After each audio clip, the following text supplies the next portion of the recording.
আসসালামু আলাইকুম। স্বাগত জানাচ্ছি আন্তর্জাতিক সংবাদে। সংবাদের শুরুতেই থাকছে সংবাদ শিরোনাম। জানিয়ে দিব হাতে থাকা সর্বশেষ আপডেট আন্তর্জাতিক সংবাদ। প্রথমেই সংবাদ শিরোনাম। লস অ্যাঞ্জেলেসে ভয়াবহ দাবানল, ৭০,০০০ মানুষকে সরিয়ে নেওয়া হয়েছে। এরপর জানিয়ে দিব সেনাপ্রধানই হলেন লেবাননের নতুন প্রেসিডেন্ট। এদিকে চীন থেকে ছড়াচ্ছে নতুন ভাইরাস, জনমনে আতঙ্ক। এরপর জানিয়ে দিব গাজায় নিহতের সংখ্যা ৪৬,০০০ ছাড়ালো। আরও জানিয়ে দিব মিয়ানমার থেকে পারমাণবিক উপাদান পাচারের স্বীকারোক্তি জাপানি ব্যক্তির। সর্বশেষ জানিয়ে দিব প্রথম দফা ভোটে প্রেসিডেন্ট নির্বাচন করতে পারেনি লিবিয়া। এতক্ষণ শুনছিলেন সংবাদ শিরোনাম, এবারে বিস্তারিত। তবে অনুরোধ থাকবে ভিডিওটিতে একটি লাইক করবেন এবং কমেন্ট করে জানিয়ে দিবেন কোন জেলা থেকে আপনি আমাদের এই ভিডিওটি দেখছেন। লস অ্যাঞ্জেলেসে ভয়াবহ দাবানল, ৭০,০০০ মানুষকে সরিয়ে নেওয়া হয়েছে। লস অ্যাঞ্জেলেসে ভয়াবহ দাবানলে কমপক্ষে ৫ জন নিহত হয়েছে এবং প্রায় ৭০,০০০ মানুষকে নিরাপদ স্থানে সরিয়ে নেওয়া হয়েছে। শহরটির চারপাশে একাধিক দাবানল এখনও নিয়ন্ত্রণের বাইরে। প্যাসিফিক পলিশেডস, ইটন এবং হার্স্ট এলাকায় প্রচণ্ড বাতাসের কারণে আগুন দ্রুত ছড়িয়ে পড়ছে।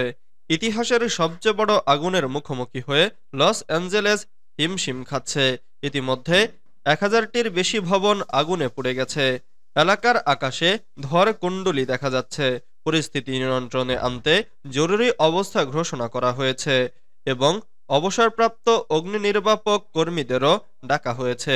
প্যাসিফিক পলিসেডসের অভিজাত এলাকাগুলোতে প্রবল বাতাসের কারণে আগুন ঘর থেকে ঘরে লাফিয়ে ছড়াচ্ছে।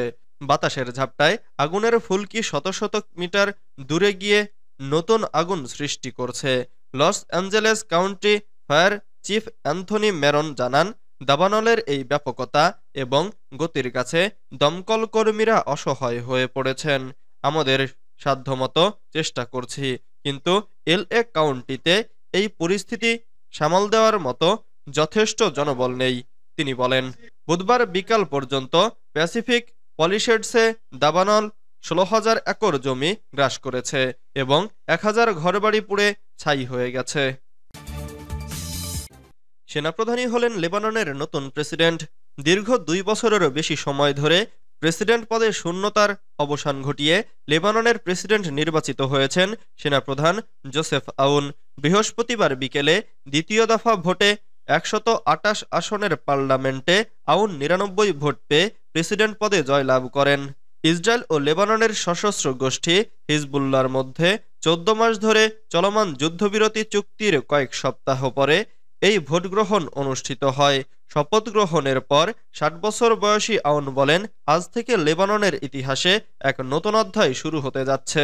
বৈরুত থেকে আল জাজিরার প্রতিবেদক জেইনা খোদর জানিয়েছেন, জোসেফ আউনের প্রেসিডেন্ট পদে নির্বাচিত হওয়া লেবাননে নতুন যুগ সৃষ্টি করবে, এতে কোনো সন্দেহ নেই। জোসেফ আউন সত্যিই আন্তর্জাতিক সম্প্রদায়ের একজন প্রিয় প্রার্থী। তিনি আরও জানান, লেবাননে ক্ষমতার ভারসাম্য বদলে গেছে। তিনি বলেন, লেবাননের বিরুদ্ধে ইসরায়েলের যুদ্ধ হিজবুল্লাহকে দুর্বল করে তুলেছে। চীন থেকে ছড়াচ্ছে নতুন ভাইরাস, জনমনে আতঙ্ক।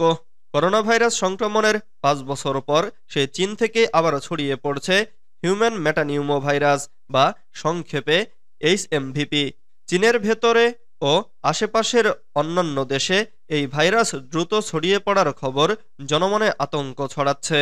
উদ্বেগ দেখা দিয়েছে আবারও ২০২০ সালে করোনার মতো ভয়াবহ মহামারী দেখা দিবে কিনা। তবে এখনই ঘাবড়ে যাওয়ার কিছু নেই, কেননা চীন সরকার বা বিশ্ব স্বাস্থ্য সংস্থা কেউই এখনও আনুষ্ঠানিক সতর্কতা জারি করেনি। নতুন এই ভাইরাসটি ভয়াবহ আকার ধারণ করবে কিনা সে বিষয়ে বিশেষজ্ঞরাও কোনো সতর্কবার্তা দেয়নি।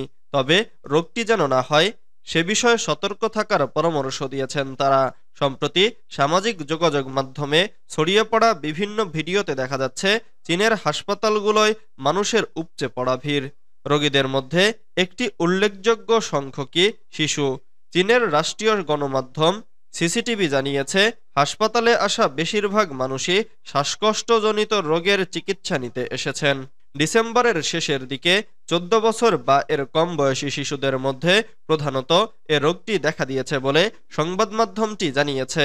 একই অবস্থা দেখা গেছে জাপানেও। দেশটির সরকারি হিসাব অনুযায়ী চলতি মৌসুমে দেশটিতে এই ভাইরাসে সংক্রমিত হয়েছে 7 লাখেরও বেশি মানুষ। গাজায় নিহতের সংখ্যা 46,000 ছাড়ালো। গাজায় ইসরায়েলি হামলায় নিহতের সংখ্যা 46,000 ছাড়িয়ে গেছে। গত 15 মাস ধরে ফিলিস্তিনিদের লক্ষ্য করে বিমান হামলা চালিয়ে যাচ্ছে ইসরায়েল। খবর আল জাজিরার। বৃহস্পতিবার গাজার স্বাস্থ্য মন্ত্রণালয় জানিয়েছে, আগের 24 ঘন্টায় ইসরায়েলি বাহিনীর হামলায় আরও 70 ফিলিস্তিনি নিহত হন। আহত হন 104 জন।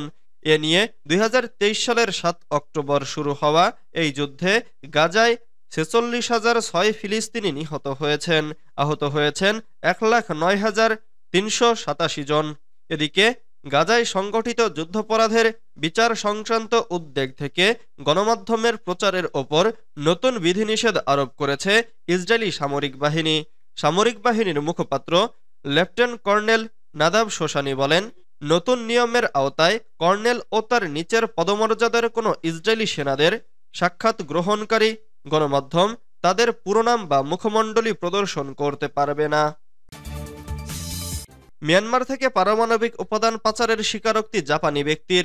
মিয়ানমার থেকে পারমাণবিক উপাদান চোরাচালানের দায়ে মার্কিন কর্তৃপক্ষ এক জাপানি অপরাধ চক্রের নেতাকে আইনের আওতায় নিয়েছিল।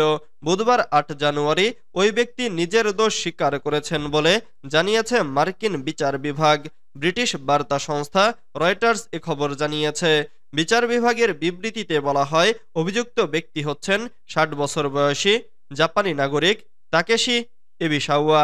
তার বিরুদ্ধে অস্ত্র তৈরির উপযোগী প্লাটোনিয়াম, ইউরেনিয়াম সহ অন্যান্য পারমাণবিক উপাদান মিয়ানমার থেকে অন্য দেশে চোরাচালানের চক্রান্তে জড়িত থাকার অভিযোগ আনা হয়। নিউ ইয়র্কের ম্যানহাটান আদালতে দোষ স্বীকার করে নিয়েছেন এবিসাওয়া। বিবৃতিতে আরও বলা হয়, আন্তর্জাতিকভাবে অস্ত্র ও মাদক চোরাচালানে যুক্ত থাকার অভিযোগও স্বীকার করে নিয়েছে ওই জাপানি অপরাধ চক্রের নেতা। 2024 সালের ফেব্রুয়ারিতে জাপানি ইয়াকুজা নেতাকে মিয়ানমার থেকে পারমাণবিক উপাদান চোরাচালানের চক্রান্ত করায় অভিযুক্ত করেছিল মার্কিন কর্তৃপক্ষ। অভিযোগে বলা হয়, এসব উপাদান ইরানে পৌঁছানোর সম্ভাবনা রয়েছে। এর আগে 2022 সালে আন্তর্জাতিক অস্ত্র ও মাদক চোরাচালানের জন্য অভিযুক্ত ছিলেন তিনি। প্রথম দফা ভোটে প্রেসিডেন্ট নির্বাচন করতে পারেনি লিবিয়া। নতুন প্রেসিডেন্ট নির্বাচন ছাড়াই প্রথম দফা ভোট শেষ হল লিবিয়ায়। বৃহস্পতিবার 9 জানুয়ারি বিকেলের দিকে ভোটের দ্বিতীয় দফার আয়োজন করা হবে বলে জানানো হয়েছে। আনাদোলুর একজন প্রতিবেদকের মতে 71 জন আইন প্রণেতা সেনাপ্রধান জোসেফ আউনের পক্ষে ভোট দিয়েছেন। এর বাইরে 37 জন সংসদ সদস্য ভোট দেয়া থেকে বিরত থেকেছেন। রাষ্ট্রপতি নির্বাচনের জন্য দিনের শেষের দিকে দ্বিতীয় দফায় ভোটগ্রহণ অনুষ্ঠিত হওয়ার কথা রয়েছে। আনাদোলুর প্রতিবেদক বলেন, বৃহস্পতিবার অধিবেশনে 128 আসনের সংসদের 100 জনেরও বেশি সদস্য উপস্থিত ছিলেন। প্রথম ধাপে উত্তীর্ণ হতে একজন প্রার্থীর 2/3 ভোট অর্জন অর্থাৎ 86 জন আইন প্রণেতা প্রয়োজন। পরবর্তী ধাপে নিরঙ্কুশ সংখ্যাগরিষ্ঠতা প্রয়োজন। বৃহস্পতিবারের সংসদীয় অধিবেশনে ফরাসি বিশেষ দূত জিন ইভেস লেড্রোয়ান এবং লেবাননের রাষ্ট্রপতির শূন্য পদের বিষয়টি অনুসরণকারী কুইন কমিটির রাষ্ট্রদূতরা উপস্থিত থাকবেন।